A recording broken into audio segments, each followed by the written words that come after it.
All right, I think we'll get started. As I explained in my email, all of these Counselor Coffee Chats are recorded and people can view them at a later time. But we appreciate those of you who come live so that our presenters have somebody to present to. Um, Today, our topic is integrated supports for students. So we're going to learn about lots of different things. And we'll kick it off, I think, with you, Janae. We'll talk about the food bank. So go ahead, Janae, you can introduce yourself and kind of take it away. Perfect. Thank you, Mandy. So I am Janae Meske. I am the Child and Senior Hunger Program Manager at the Great Plains Food Bank. I have been in my role for over 7 years, and I work specifically with our childhood hunger programs and our senior hunger programs throughout the state of North Dakota and Clay County, Minnesota. A lot of people are probably most familiar with one of our childhood hunger programs called the Backpack Program. So basically it is for kids on the weekends. They receive a bag of shelf-stable, non-perishable items to be able to take home, to be able to utilize at their home on the weekends. We have a lot of different ways in which this is ran.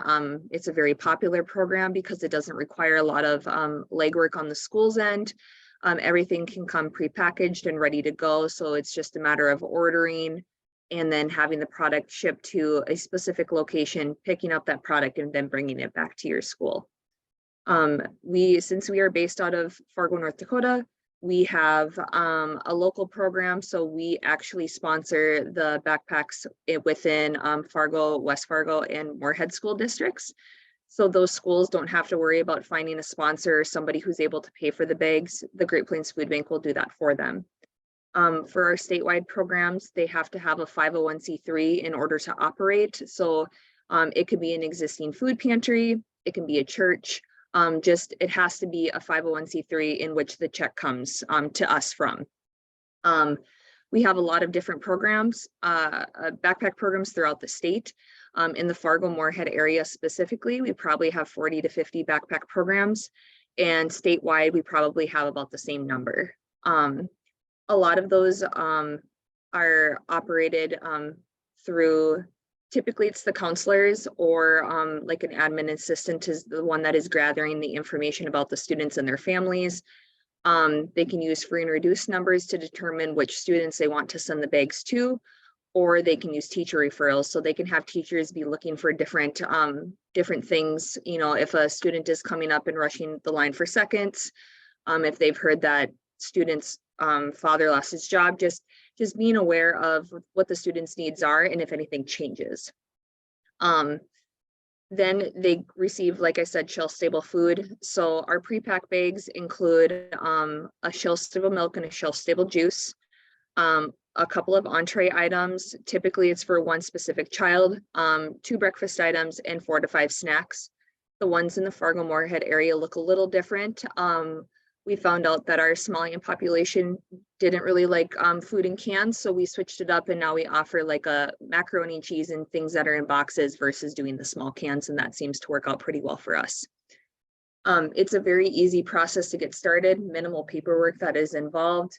The biggest thing is finding the location in which to deliver. We do not create new spots to deliver just because of our trucks being at max capacity. So I will work with the schools to see where there is a closer place if there's not like a food pantry that we're working with within their community. So sometimes there's a little bit of travel involved, but we're trying to be pretty good, and we have a lot of different partners throughout the state, so it shouldn't be too terribly hard to find the closest location. One of our more up and coming programs is the school pantry program. It's a lot more appealing because it really is designed to fit the needs of the entire family versus just one specific student like the backpack program does. We also serve as a fiscal sponsor for all of the school pantries that we operate, so they don't have to worry about finding a 501c3 to raise up the funds to be able to have a school pantry. We do that for them. So it just makes it a lot quicker turnaround, you know, more food and being able to serve more families. One of the newer things that we've been doing is creating like a hub style food pantry. For example, we work with the Clara Barton Elementary School in Fargo, and instead of putting a school pantry in every single elementary school in Fargo, which we could do, but it would be a lot of work and a lot of collaborating Clara Barton made it accessible for all of their school social workers to access the pantry at their school. So they're able to go and gather those items and then bring it back to their individual schools for all of the families to be able to utilize. It also makes it a lot easier for us on our end. So if your school district grows and you want to add more school pantries, or you want to have a larger hub style pantry, it's a lot easier to do in terms of everything gets ordered at the same time. The orders, the stats get placed at the same time. So it just makes it a lot quicker process. For example, we started a school pantry up in Grand Forks at Winship Elementary probably 2 or 3 years ago. And now this year they had some more needs and some more of the elementary schools that were interested in joining. So we just collaborated within the district, working with the school social workers at the different schools, and now they're operating as a hub style. It doesn't necessarily mean that you can't have a school pantry within all of the schools. It just makes it easier on our end. It saves pallet space versus, if we had 10 different school pantries within one small town, that's taking up 10 different pallet spaces on a truck. Whereas if they're all ordering together, they can be able to serve a lot better. And it's inviting them to work together as well, the schools and the school districts. So that's kind of the route that we're going now. Again, if you don't know if there is a school within your school district that does have a school pantry, you can always reach out and we can figure something out. And if there is, I can have you join forces with them and be able to get started. And if there's not, then we can work to see if this is a good fit for your school. The last thing that I'll touch on is we have some schools that actually operate both simultaneously. So they'll actually have a backpack program and a school pantry program and have them both operating at the same time, just because they fill different needs. The backpack program, I typically see it as being a good way for elementary students to be able to have those quick accessible meals. High school students tend to like the pantry a little bit better. One last example, and then I'll pass it back to Mandy, but we started a backpack program at West Fargo High School, and it has been in existence for probably since the inception of the program in 2010. It was 2 years ago, they just weren't seeing the need anymore. They're like, the kids aren't coming to pick up the bags. We know there's a big need out there still, but we can't get the bags out to the kids. They won't take them home with them. So what we ended up doing is we actually dissolved the backpack program from the high school and created a school pantry program in its place. And now they're giving out tons of food. They were able to get like shelving and storage kind of things. That's another perk of a school pantry, is we do provide a little bit of infrastructure for you to get up and rolling. So you don't have to worry about, well, I want to have frozen food. How can I do that? I don't have a freezer. We do have some of that funding set aside to be able to help them get a jump start and start off on the right foot. They have access to ordering all of the same things that our regular food pantries have access to. So it's not like it's a small amount of food or you only get a page to look at. It's the same as all of the rest of the food pantries within our service area. So it's super nice. Sometimes there's little random weird things that pop up. If a store can't get rid of something in the right time, or they tried out a new special or change the flavor or whatever, sometimes those items get back to us. But for the most part, we have a good variety of stuff available. And I actually see Michelle Ehrman popped on. She has a school pantry at Longfellow up in Minot. So she knows firsthand the school pantry and the impact that it's able to make in a school. So I will open it up for questions. I'm sure my information will be shared after this, because I know it's a lot to digest, and I try to do just a very high level. So obviously there's more details that I didn't share here that of course you would want to know before putting these programs within your schools, but I'm here to help, and we just want to make sure kids are fed. So. Great. Michelle, would you mind talking about, so kind of on your end, then how does it look from the school's point of view? Hardy Michelle that just got here. Yeah. I was actually like making sure that food was to be picked up actually today. I think everybody does it kind of differently. What's this? My 4th year doing it? I can't even remember. Janae, do you know? 4th year, I think. It's kind of like evolved. I'm like working smarter. So right now how we have it set up is I put a Google form out to every single parent. Of course, I know there's some parents that technology maybe isn't their thing. I kind of know some of those. So I'll say, hey, do you need groceries? But they basically fill out the Google form. I send them a message back. We have the Parent Square app. That's how we communicate with our parents. And then I say, you can come pick up in this day at this time. I now have some volunteers that pick the groceries up, because sometimes it's a pallet or two of like 2,000 pounds of food. And so it's not like you can just kind of go grab it by yourself. And as a school counselor, sometimes I'm in a lesson and Janae doesn't have control over when it's coming to us, you know what I mean? So sometimes like, oh, it's gonna be 11:15 tomorrow. I'm like, dang it, to have a lesson at that time. So I have worked with Shields and the Toros, and they are volunteering to like go pick it up and bring it to our school. And then I've actually partnered with a high school that's only like 2 blocks away from us. And their students come over and box up the food for us. And so I basically, if I have 24 families coming, I have them make up 24 boxes of food. And then the way we pay Janae is with our data. So we weigh everything, and then I tell her how many kids, adults, seniors, meaning elderly people, come. And I mean, it's been really great. And it's been another way for families to have another connection in our building, because we do have other places in the city where they can maybe get some things, but they're already coming here to pick up their kids. And, you know, gas is very expensive right now. And it seems crazy, but, you know, it's another stop for them to do. And so it's made it convenient. And then I've been able to help parents with a lot of random things things that they tell me when I'm loading groceries into their car. I'm like, okay, let's help you with that, you know, but it was an easier way for them to tell me because they've already requested food. So that's how it works here. It's great. Last time I got sidewalk chalk that was on there, and I was like, yes, we need a sidewalk chalk for the spring. It was a bonus. That's great. Thanks, Michelle. I didn't mean to put you on the spot, but it's nice to hear from that side of it too. Does anybody have any questions for Janae or Michelle?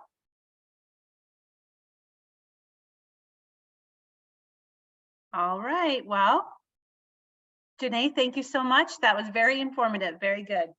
So then I suppose we will move on to our next speaker, and that's going to be Liz. All right, Liz, I think you probably have something to share, don't you? So I'm going to make you co-host. Yep, I do. And Liz, go ahead and introduce yourself. All right, my name is Liz Tuffland. I work with Central Regional Education Association. I'm the North Dakota eCare School Health Program Manager, so say that fast, really, three times really fast if you can. And what we do is we provide telehealth nursing services throughout the state of North Dakota.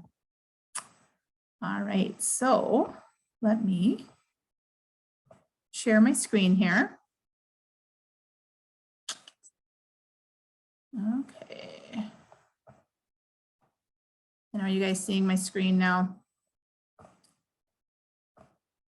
Yep, we can see it. Yep. All right. Thank you. All right. As I said, my name is Liz Tuffland. I work for CREA. The North Dakota eCare School Health Program, as I had said, it's a telehealth nursing program that provides telehealth services throughout the state of North Dakota. Partnership is kind of the cornerstone of our program. So it starts out with that partnership between CREA and our service partners at Avell eCare.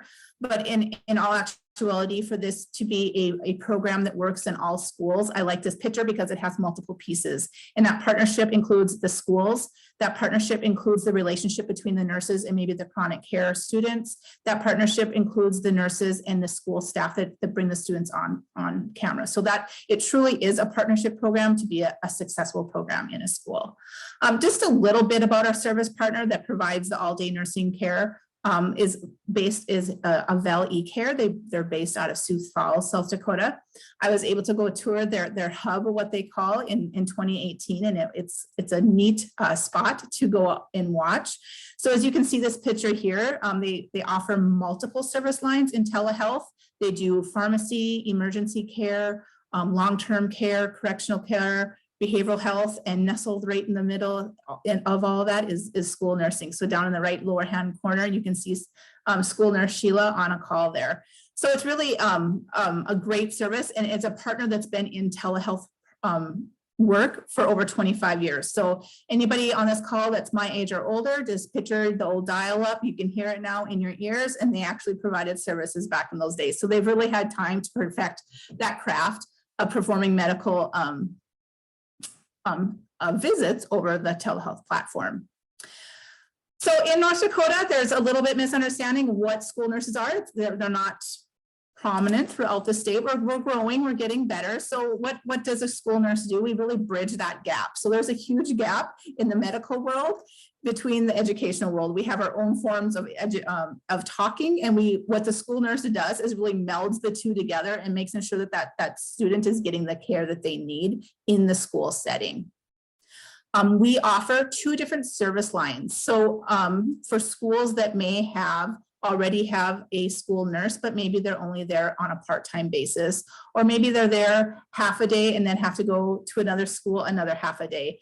What we have is what we call a nurse extender service. So we would actually see the students when that nurse is not in the building, and we really become a partner with that nurse. So any care plans, any chronic care students that they might have, we have that information, and we work together to take care of the students. And we're also there available to see those kids that just pop up and get sick during the day as well. So that's our nurse extender service. We also have our primary nurse service, and that is just like we are your school nurse then. And we provide the education for your staff. We would make the care plans for your chronic care students. We make the emergency care plans. We can sit in the 504 meetings and really be a part of your school team. Here's just a quick little snapshot of all the schools we are in right now and serving, and we just signed up to this week. So we keep on growing, which is wonderful. So what can a telehealth nurse do? So I wish I could do a demo in this presentation, but I can't, because that really is the aha moment of getting that telehealth nursing is actually an effective way of providing nursing care. But it is a one-button access to the nurse. It takes approximately 3 minutes to connect with the nurse. And most nursing visits then last about 5 minutes. As you can see, anything that comes up during the day, we help with diabetic students. That's one of our larger services that we provide, but we can also do any head bumps that come in, any accidents, seizures, illnesses that come up during the day. We're able to see those students on camera with assistance of a school staff member that's been trained to assist the nurse. And then optimizing the service. So especially for your primary care, our primary health service line, we can help the school with any school health policies and making sure that the school is using the best evidence-based practices. We can sit in on those 504 and IEP meetings. I mean, there's also those unique cases where maybe a school has been working with a student and they really aren't figuring out exactly what they're missing. Bringing that nurse in and having a medical assessment, or having the nurse even call and talk to the parents, can sometimes help find those missing pieces. And you think about that MTSS model, and that the better that first assessment is and the more information you gather, the better your outcome is for your students. And so here's just a picture of what really the eCare program is right here. So on the left there is Nurse Jennifer, and she's sitting at her nursing station. As you can see, she has 2 large screens up so she can see the visit. And also in our implementation process, we do get access to your school health information system. So what we can go in, if you have Power School, that student comes on, we never enter school, student information, but your school will come on as a call. They'll be able to go in and then pull up actually that student's medical records from the nurse's end of it. The cart there is actually what I train your staff on. And it is what we call the nurse. Some schools have named their nurse. Unfortunately, I think one school had her named Nurse Ratchet, which I didn't approve of, but it happens. So you can name your school nurse, and there she is. And then we have the title equipment, which I'm going to talk about a little bit for right now. So technology. The easier the technology is to use, the better the program is. So when I come into the schools, I train your staff on how to use this technology. And this has been one of the best advancements we've had in our program. We just actually switched to this it's called Title equipment back about 3 years ago. Super easy to use. As you can see, blue dot to blue dot. So all these little peripherals just snap right into place. And we can do different assessments. So I'll just walk through some of the assessments we can do. So this peripheral right here can do a touchless thermometer on it and take your temperature. It also has a derm cam on it. So we're looking at rashes, cuts. We can help assess head lice. There's the otoscope.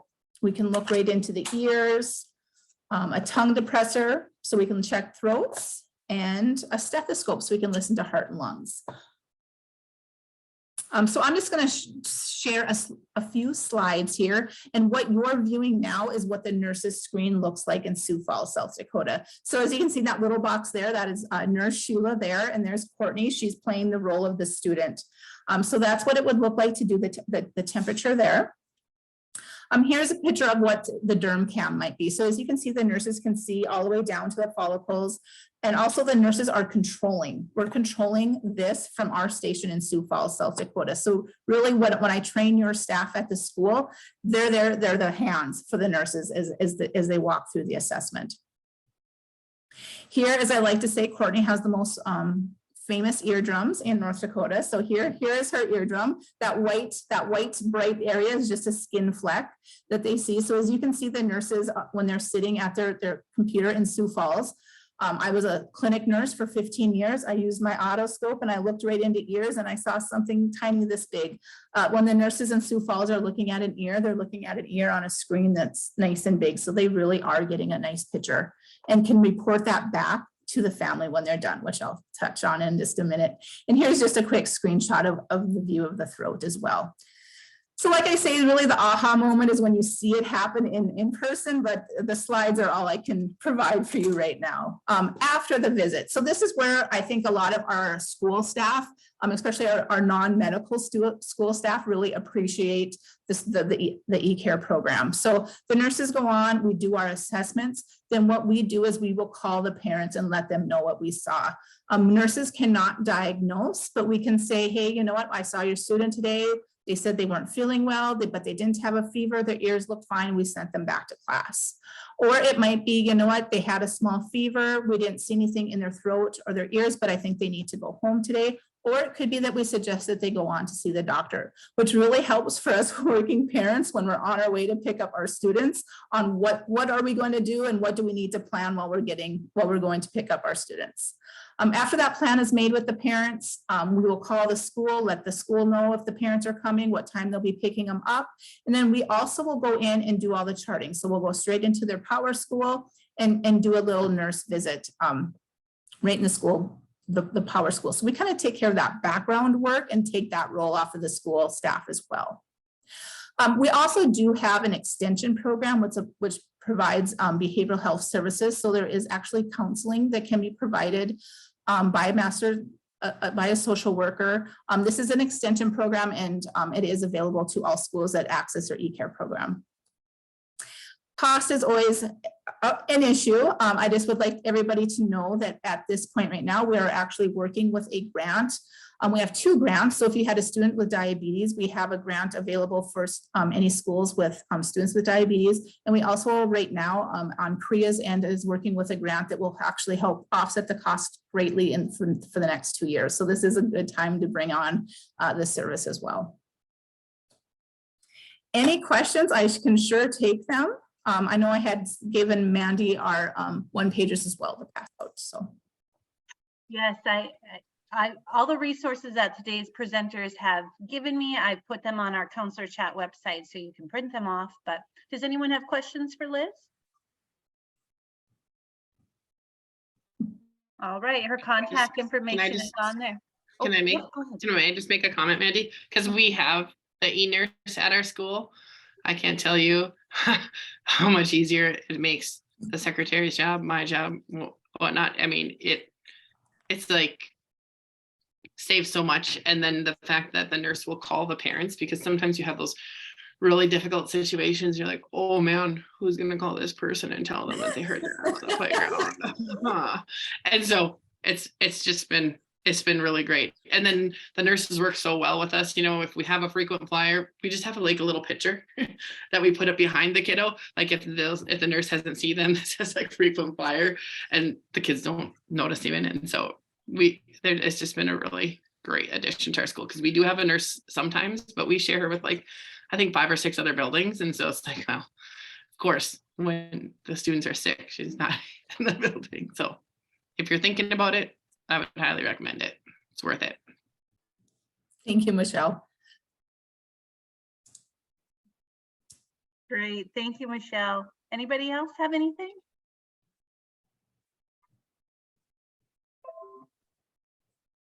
All right, perfect. Liz's contact information is on those handouts that are, on the website. So now we'll move on to Mike Little.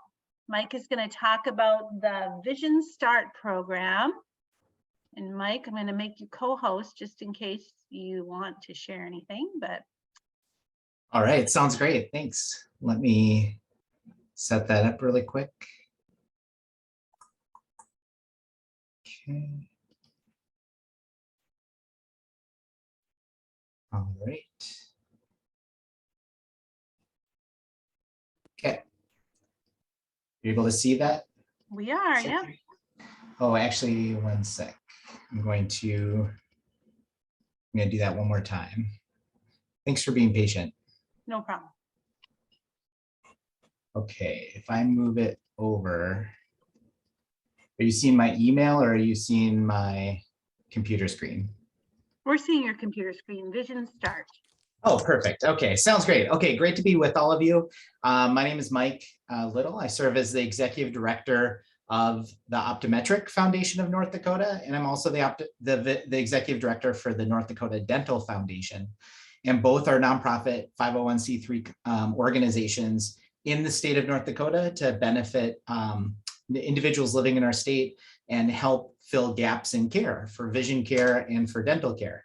And so today I'm going to be primarily talking about some vision related supports and services that are available to kids. And you may already be familiar with these or not. So, but so I'm coming at it today from kind of two angles. I'm gonna, first I wanted to come at this presentation from the angle of being a Lions Club member in town.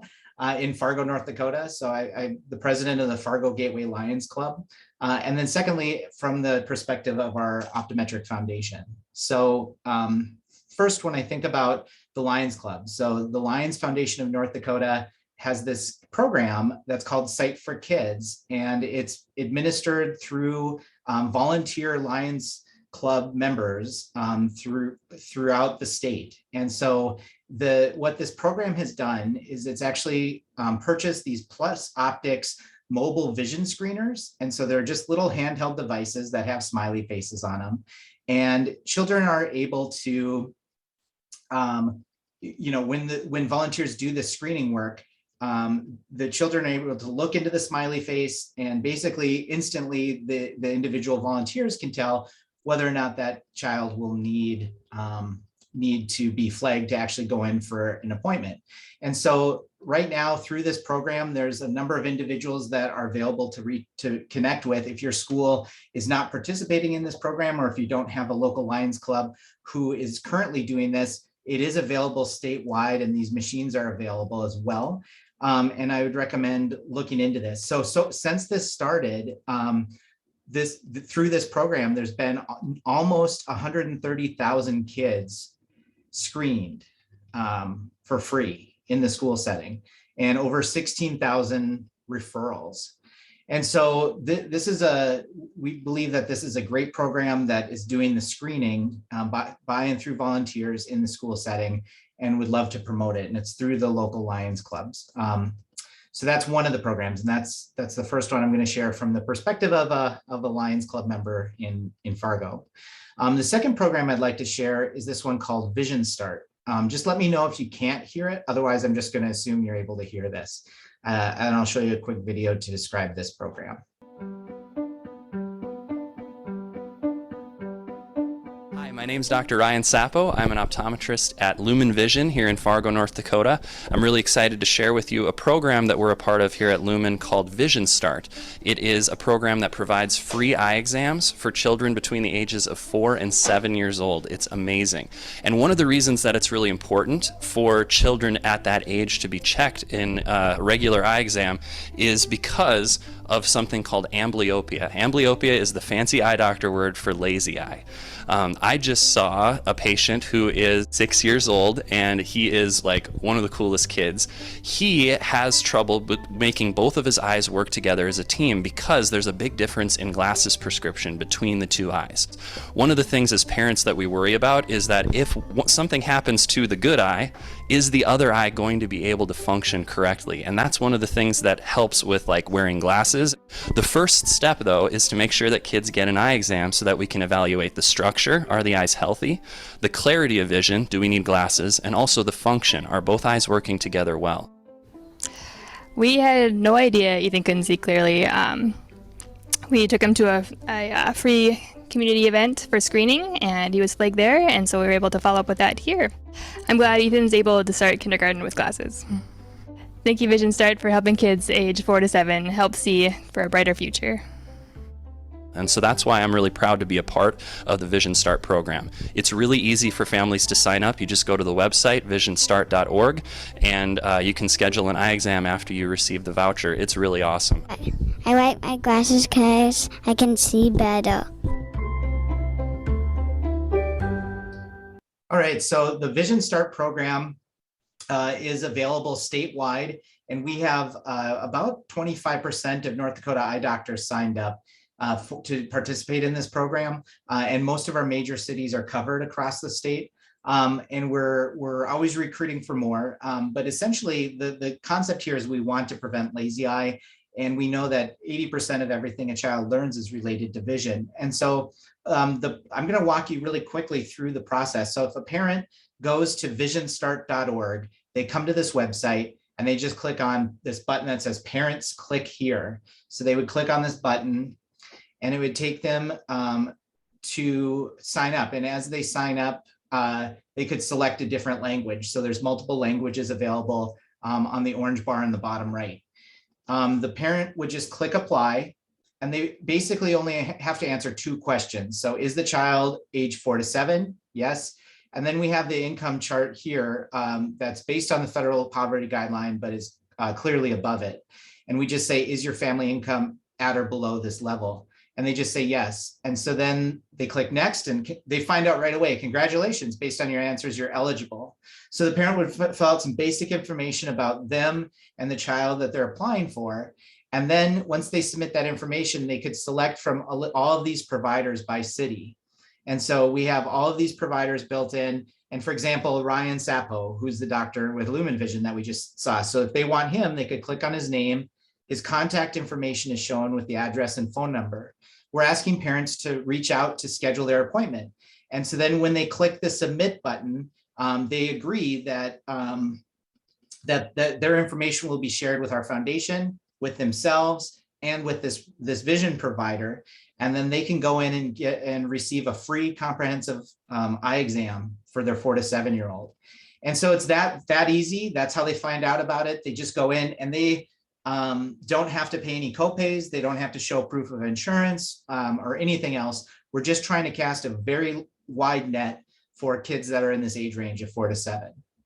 And that's it. And then so if they go to that eye doctor and it turns out that they need glasses or have will need glasses, we've worked with the eye doctors on the back end from the doctor's perspective to share resources available through local Lions programs. And then there's also a program called Changing Life Through Lenses through the Esler Vision Foundation. And that's something that the eye doctor would need to sign up on their own, but then they could essentially get free frames and lenses through that program. And so we've connected with the eye doctors on that end. So really Vision Start is just for the comprehensive eye exam.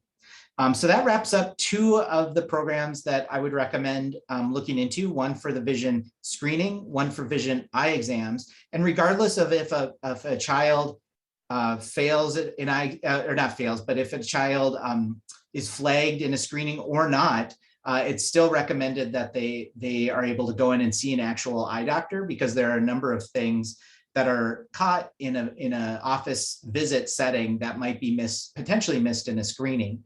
And so this Vision Start program is for anyone, regardless of if they flag on a screening or not. And so this is just something parents can directly go to the visionstart.org website, to apply through this portal. One final thing I'd like to share that's totally unrelated to these two vision programs, but I want to put it out there for this group. So with the Dental Foundation, we are doing a pilot program right now called Brush It. And so we're looking to go into first grade classrooms and create a brushing incentive program where children will focus on brushing their teeth for a month, track it on a chart. We'll provide toothbrush kits with it. And then we'll align with the local group to either provide a pizza party or some type of incentive for the class that has the highest participation within a school. Right now, we're still considering this a pilot. So if schools are interested, the website is just brush-it.org, or they could go to nddental.org/brush-it and find this information. But otherwise, it's not something we've made readily available to everyone at this point. But essentially, we've provided some materials to help kids. We've produced a video that has the tune to Salt and Pepper's Push It, but it's Brush It, that encourages brushing. And really, this is geared and designed towards first graders is our primary target audience. But if your school is interested and would like to participate in that pilot, I would welcome connecting with you about doing that. We'd love to get that set up.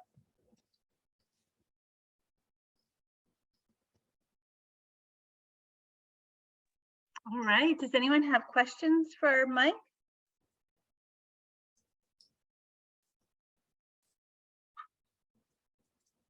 Perfect, thank you, Mike. And I did put some information on Vision Start on our website too, so it's on there. Our local Lions Club does come to our school, and my son was flagged and he did have to get glasses, so that worked out good for him, but I did not know about Vision Start, so that would be helpful as well. Awesome. Yeah, that's the exact same story with me, actually. The Ethan who was in that video was actually my son, and he flagged at a Lions screening. And we were just having trouble getting kids that we've already been able to help to say yes to being in a video for us. And so Ethan agreed to do it. So actually, when he tried on those glasses in that video, that's the first time he ever saw with glasses. So that's actually that's a real moment for him. And I was just like, I'm getting amazing B-roll in real life. That's great. Yeah. Does anybody else have questions?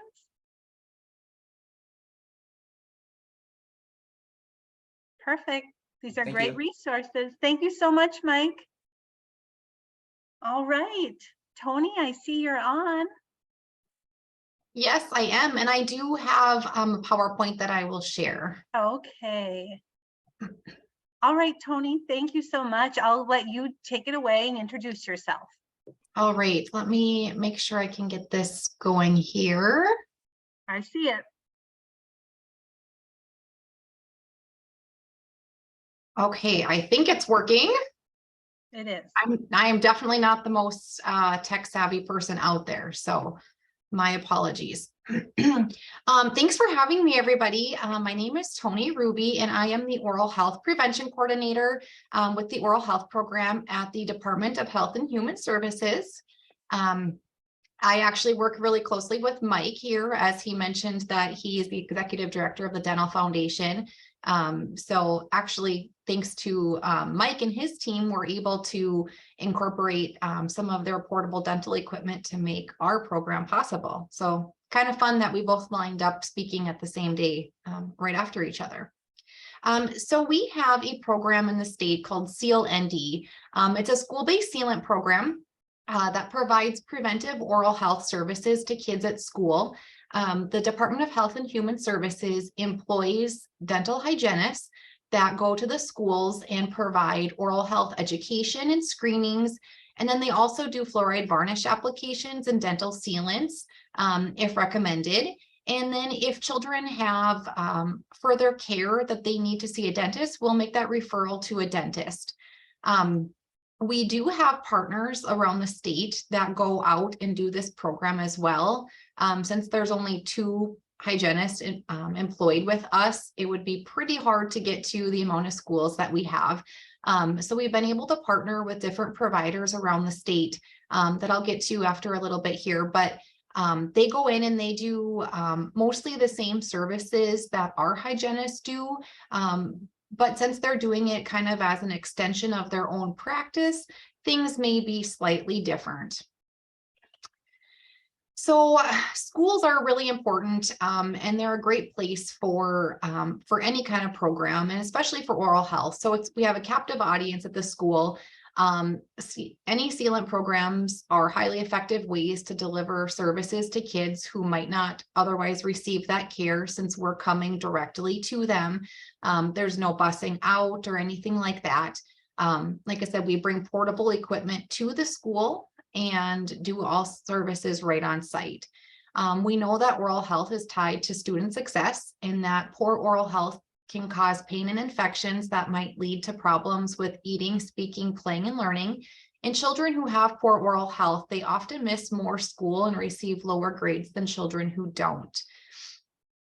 Talking about the e-care, with Liz, I have heard of a few instances, where there's those frequent flyers, right, that visit the school office. And we had a story, unfortunately, once that after we had came to a school and had done a screening for a child and let the school know that, this child had multiple different abscess teeth in their mouth and needed some urgent dental care, the school staff they were shocked and felt horrible, right? Because they thought this child was just a frequent flyer in the office. And it turned out that it was all because of his teeth, right?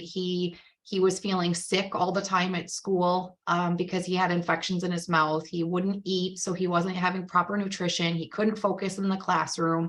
And it was really just one of those really eye-opening things for the school staff, but also heartbreaking at the same time that this is really what it was. So schools play a really important role for this program for us to be able to see those kiddos. So the preventative services that are offered, like I said, we do some oral health education and then the screening.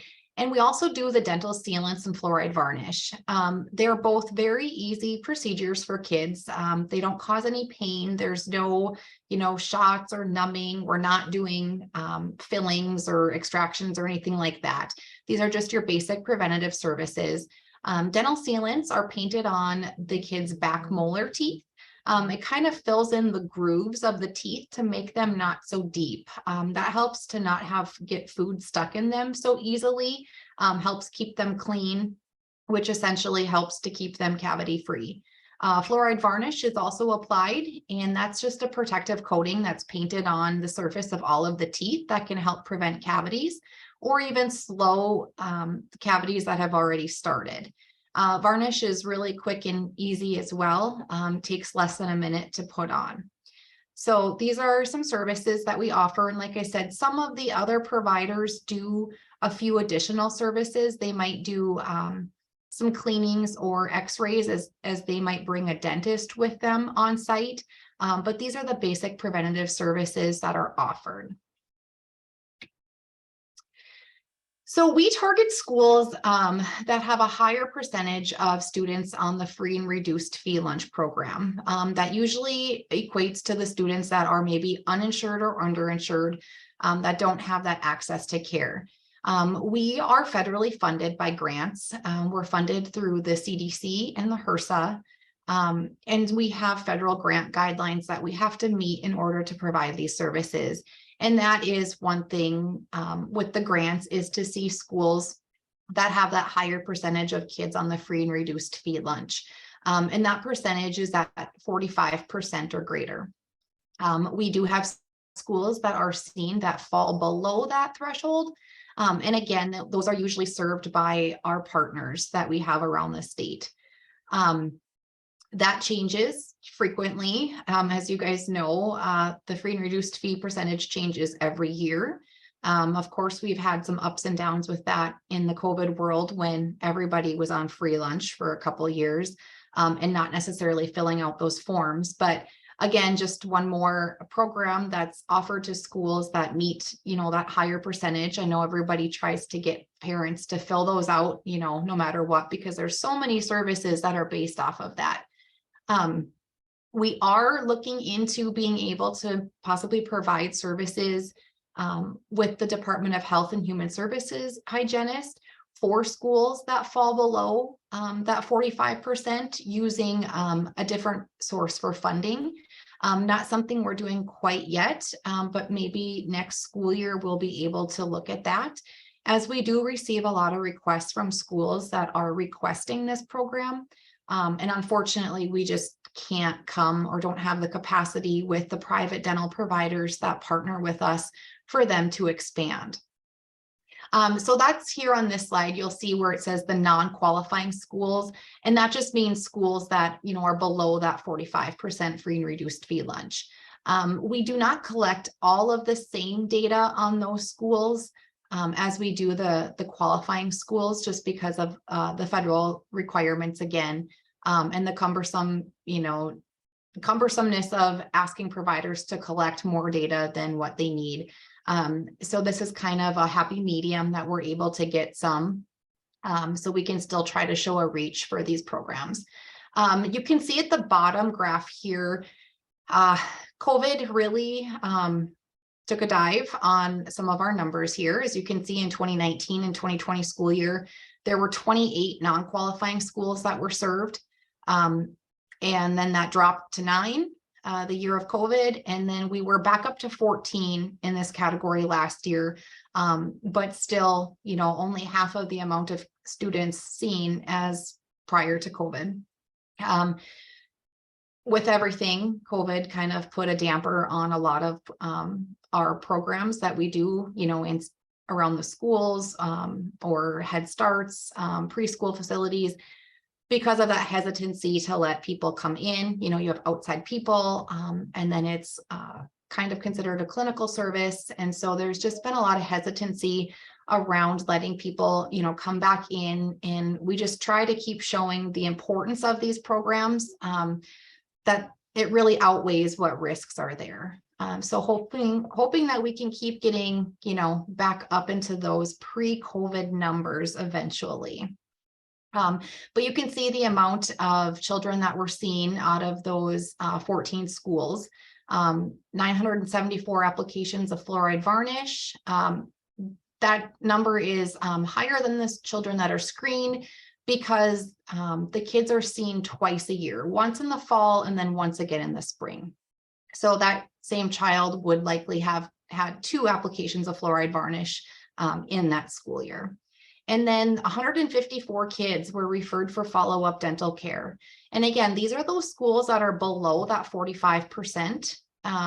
So we're still seeing quite a high rate of children that still need follow-up dental services that are below that, that number. And that is something that the oral health program is very aware of, and has tried talking to our, you know, national, federal grantors that, you know, just because they don't quite meet that 45% and greater, there's definitely a need still out there for services. So hoping that maybe we can see some change in that in the future.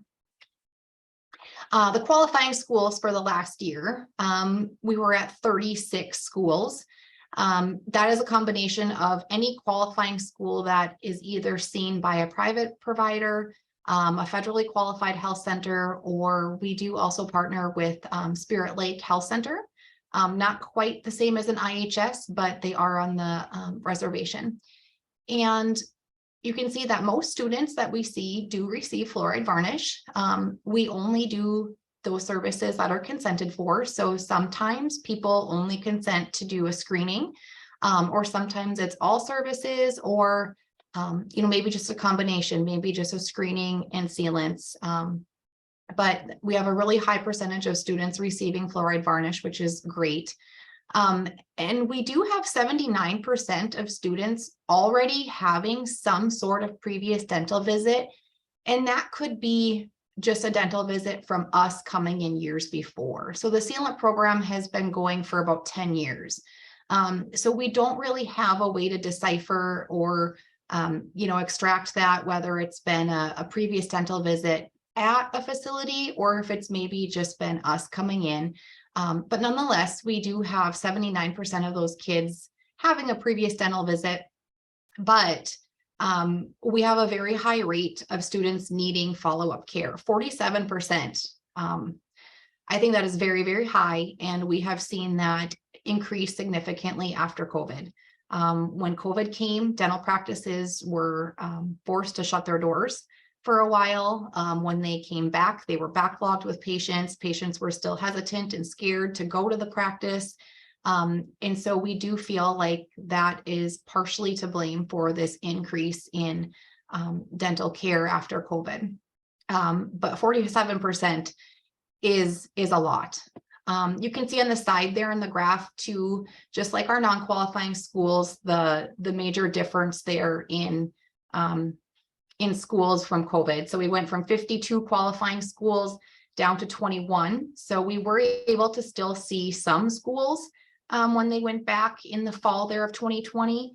And then last year we were up to 36. So hoping to continue to grow and get back to where we were.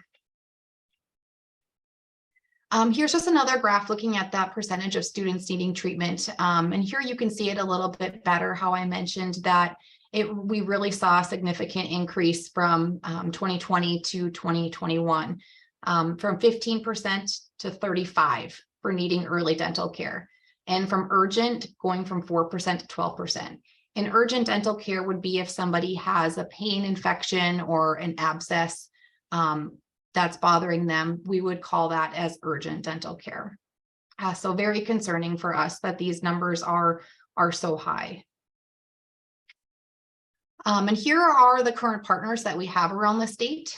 You can see we have a few in different areas. So we are very, very thankful for all of our partners that are able to go out and see whether it be one school or 8 schools, you know, that they're out there and they're helping us to serve more kids. We'd love to expand as much as we can, but it's kind of hard to get providers on board. They are very, very busy in their own practices. Workforce shortages in dental practices, like many other things, but we're always looking for more partners to help us with this work and just to get the word out there. Here are some more resources that you can look at. We have our oral health program website that has everything, basically everything that we do on there. We have things on there for older adults, water fluoridation, our sealant program, kind of all of the things that we're working on, any kind of data reports, you'll find those on there as well. And I'm always open for phone calls and emails. And that is all I have. So anybody has any questions, I can try to answer those for you.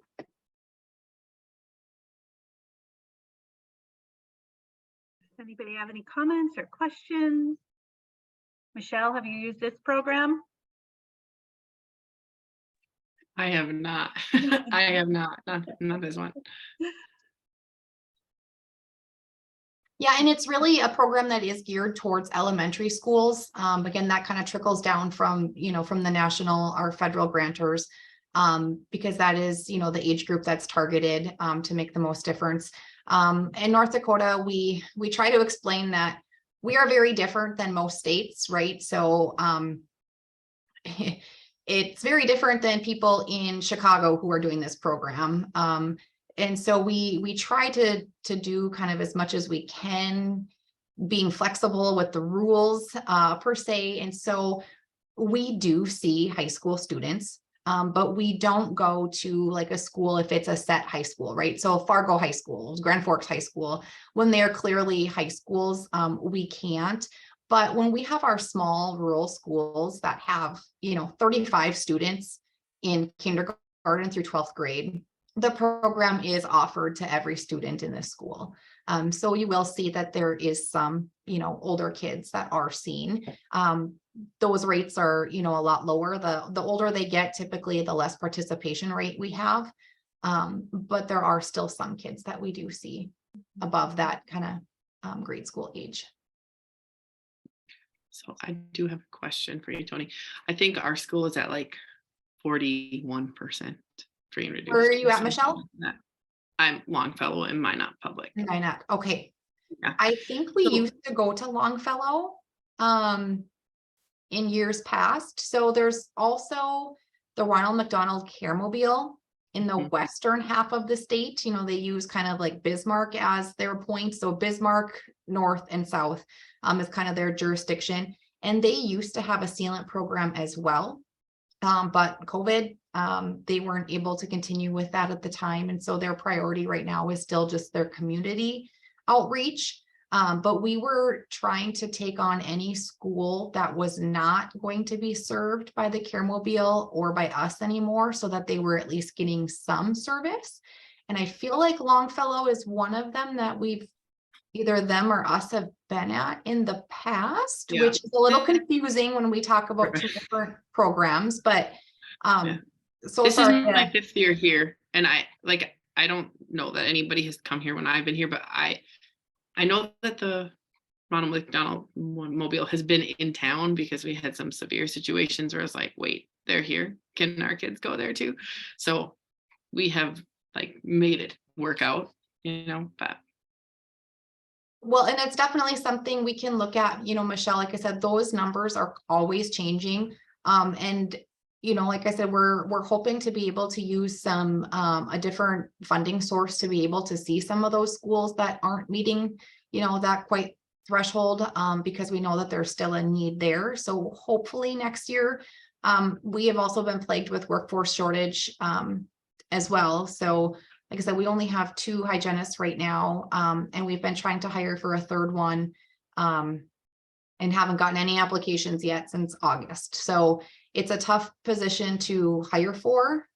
We need the right person needs to want to do it, but still hoping that we can maybe expand next year again. So I will definitely keep Longfellow in the back of my mind.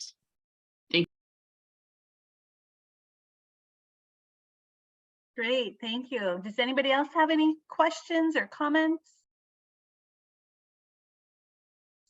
All right, well, that brings us to the end of our hour. Thank you so much, presenters. It was so much good information. So lots of good programs out there. You just have to look for them and find them for your students. So thank you, Mike, Liz, Tony, and Janae, if you're still on. All right, well, everybody have a happy Thanksgiving. Enjoy the holiday. You too. Thanks, Mandy. Thank Thank you, you. you as well.